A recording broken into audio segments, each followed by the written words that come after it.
Welcome to our channel brain vein. आज की इस वीडियो में हम कवर करने वाले हैं state of Haryana versus Rajaram case. सबसे पहले फैक्ट से शुरू करते हैं। Santosh Rani aged about 14 years, daughter of Narayan Das. तो यहाँ नारायण दास नामक एक इंसान की बेटी जो कि 14 साल की है, संतोष रानी, इस केस की विक्टिम है। जय Narayan once visited the house of Narayan Das for treating his ailing sons। तो जय नारायण यहाँ नारायण दास के बेटों का इलाज करने आता है और उसके बेटे फिर ठीक हो जाते हैं। जय Narayan started paying frequent visits to Narayan Das house and apparently began to cast an evil eye on the prosecutrix।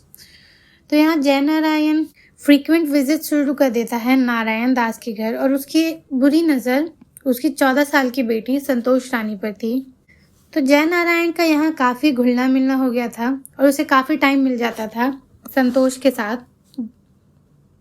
He persuaded her to accompany him by inducing her। तो यहाँ पर जय नारायण ने इसे इंड्यूस करना शुरू कर दिया था। इसे ये कहता था कि इसके घर वाले इसे अच्छे से ट्रीट नहीं करते हैं और डांटते रहते हैं। उसने प्रॉमिस किया कि वो संतोष रानी को सच में एक रानी की तरह रखेगा, खाने के लिए अच्छा खाना, पहनने के लिए अच्छे कपड़े और साथ ही एक सर्वेंट भी देगा जो कि उसके सारे काम करेगा, यानी कि वो इसे कुछ करने नहीं देगा। और इस तरीके से वो एक 14 साल की बच्ची को इंड्यूस करने लगा। एक दिन नारायण दास ने अपनी बेटी को जय नारायण के साथ बात करते हुए देख लिया और उसके बाद उसके पिता ने रिक्वेस्ट की जय नारायण से not to visit his house anymore, कि वो अब से उसके घर ना आए। तो जय नारायण का एक फ्रेंड राजाराम जो कि संतोष के घर के पास ही रहता था, जय नारायण ने राजाराम के थ्रू संतोष तक मैसेजेस पहुंचाने शुरू कर दिए क्योंकि वो उसके घर नहीं जा सकता था। Jay Narayan started sending messages to prosecutrix through Rajaram, persuaded the prosecutrix to go with him to the house of Jay Narayan। तो यहाँ राजाराम ने जय नारायण की जगह इसको परसुएट करना शुरू कर दिया कि इसके घर वाले इस पर रेस्ट्रिक्शंस लगाते हैं, इसको बाहर नहीं जाने देते, इसलिए वो जय नारायण के पास चली जाए अपना घर छोड़कर। On April 4, 1968, 4 अप्रैल 1968 के दिन Rajaram contacted the prosecutrix for the purpose of accompanying him to Jai Narayan house. तो राजाराम ने यहाँ संतोष को कॉन्टैक्ट किया ताकि वो उसे जय नारायण के पास ले जा सके। राजाराम की बेटी सोना संतोष के पास गई और उसे अपने घर बुलाया। संतोष राजाराम के पास आई और उस टाइम पर इन दोनों ने ही प्लान किया और इसने कहा कि हाँ, ये राजाराम के साथ जय नारायण के पास जाना चाहती है।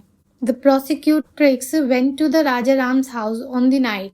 जब संतोष के घर वाले सो गए तो वो राजाराम के घर चली गई। After handing over prosecutrix to Jai Narayan, Rajaram return to his home. तो जब राजाराम संतोष को लेकर एक वेल के पास गया तो वहां पर जय नारायण नहीं था। इसने संतोष को वहां वेट करने के लिए कहा और वो जय नारायण को लेकर आया। उसके बाद इसने संतोष को जय नारायण को सौंप दिया और अपने घर लौट गया। ऑन अप्रैल 13, 1968, पूरे 9 दिन बाद, यानी इन दोनों का 9 दिनों तक कोई अता पता नहीं था, SHO police station Indri police station के एसएचओ ने saw Jai Narayan and Santosh Rani coming from the side of Dera Vaswaram. इसने दोनों को ही डेरा वासवाराम की तरफ से आते हुए देखा। जय Narayan was taken into custody. जय नारायण को वहीं पर कस्टडी में ले लिया गया। द प्रोसिक्यूट्रिक्स हैड अ झोला। उसके पास एक झोला था संतोष के पास, which contain 1 suit and a shawl and 2 chunni, जिसके अंदर एक सूट, एक शॉल और 2 चुन्नियाँ थी, which were taken into possession, जिसे पोजेशन में ले लिया गया। The salwar of the prosecutrix appear to have it stains of semen. तो उसके कपड़ों पर सीमेन के दाग मिले, जिससे ये क्लियर था कि उन दोनों के बीच सेक्सुअल इंटरकोर्स हुआ था। After investigation, Jai Narayan and Rajaram were both sent up for trial. Investigation के बाद दोनों को ही ट्रायल के लिए भेज दिया गया। Farmer under section 366 and 376। 366 यानी किडनैप करना टू कंपेल फॉर मैरिज और इलिसिट इंटरकोर्स। 376 यानी रेप के लिए punishment. And the letter under section और राजा राम का कन्विक्शन 366 और 376 में हुआ। Respondent was convicted under section 366। Respondent का कन्विक्शन 366 में हुआ। High court acquitted the respondent Raja Ram. High court ने यहाँ एक गलती की, उसने राजा राम को एक्विट कर दिया और इसी वजह से यहाँ स्टेट ऑफ हरियाणा ने अपील किया है सुप्रीम कोर्ट ने। सुप्रीम कोर्ट ने ऑब्जर्व किया Rajaram can not escape conviction for the offence of kidnapping her from her father's lawful guardianship के कन्विक्शन से यहाँ राजाराम बच नहीं सकता। It was not at all necessary for Rajaram to have himself gone to the house of prosecutrix to bring her from there on the midnight in question. Supreme court ने यहाँ ये कहा कि ये ज़रूरी नहीं है कि राजा राम खुद ही उसके घर जाकर उसको लेकर आता तो ये टेकिंग अवे होता। अगर वो खुद भी आई है आधी रात को तो भी ये टेकिंग अवे ही है। The fact that the prosecutrix was easily persuaded to go with Rajaram would not prevent him from being guilty of the offense of kidnapping her. तो यहाँ एक 14 साल की बच्ची इजीली परसुएड हो गई, उसे मैनिपुलेट करना बहुत इजी रहा राजाराम के लिए, लेकिन ये फैक्ट भी उसे इस गिल्ट से नहीं बचा सकता कि उसने ऑफेंस ऑफ किडनैपिंग कमिट किया है। मतलब यहाँ पे उसने किडनैपिंग की है। हर कंसेंट और willingness to accompany Rajaram would be immaterial and it would be equally so even if the proposal to go with Rajaram had emanated from her.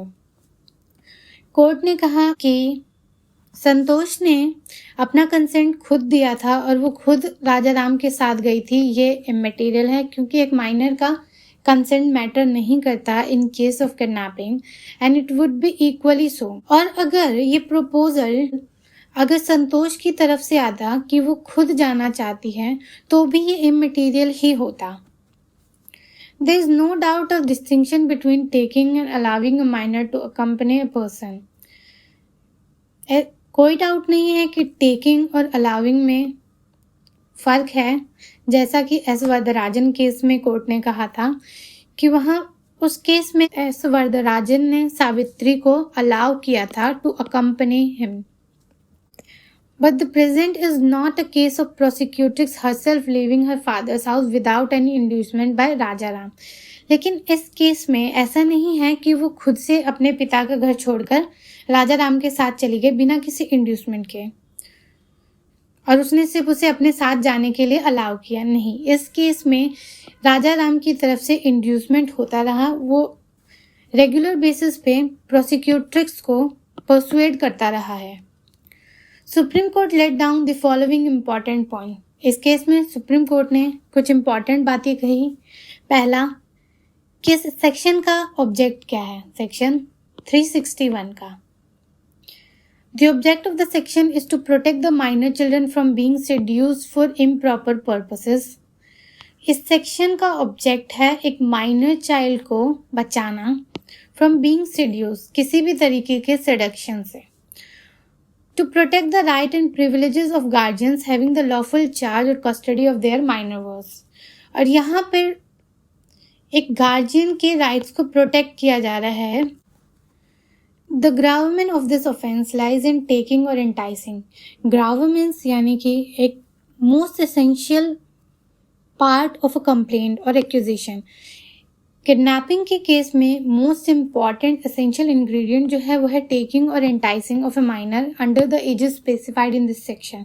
जो इस सेक्शन में सेक्शन 361 में एज स्पेसिफाई की गई है, उसके अंडर एक माइनर को ले जाया जा रहा है out of the keeping of lawful guardian without consent of such guardian. तो इस केसेस में टेकिंग और एंटाइसिंग सफिशिएंट है। तीसरा, consent of the minor is the material. एक माइनर का कंसेंट इमटेरियल है क्योंकि वो कंसेंट देने के लिए केपेबल नहीं है। चौथा, the term keeping connotes the idea of charge, protection, control and maintenance. तो यहाँ कीपिंग का मतलब है उस पर एक उसके गार्जियन का चार्ज है, वो उस गार्जियन की प्रोटेक्शन और कंट्रोल में है और उसको मेंटेन कर रहा है वो गार्जियन। तो ये चारों कीपिंग का मतलब है। अगर एक गार्जियन की, लॉफुल गार्जियन की प्रोटेक्शन या कंट्रोल से बाहर ले जाया जा रहा है तो उसे आउट ऑफ द कीपिंग माना जाएगा। Persuasion by the accused person which creates willingness on the part of the minor to be taken out of the keeping of lawful guardian would be sufficient to attract this section. अगर accused की तरफ से किसी भी तरीके का persuasion हुआ है जिसकी वजह से एक minor के मन में एक ख्याल आया, willingness on the part of minor to be taken out of the keeping of lawful guardian, कि उसे उसके लॉफुल गार्जियन की कस्टडी से या कंट्रोल से बाहर ले जाया जाए या वो खुद ही जा रहा है, would be sufficient to attract this section. तो ये सेक्शन 361 अप्लाई होगा। यहाँ परसुएशन बहुत इंपॉर्टेंट रोल प्ले करता है। Decision of the Supreme Court. The result is that the appeal is allowed in setting aside the order of High Court. मतलब high court के decision को खारिज कर दिया एक्विटिंग राजा राम, जो कि हाई कोर्ट ने राजा राम को एक्विट कर दिया था।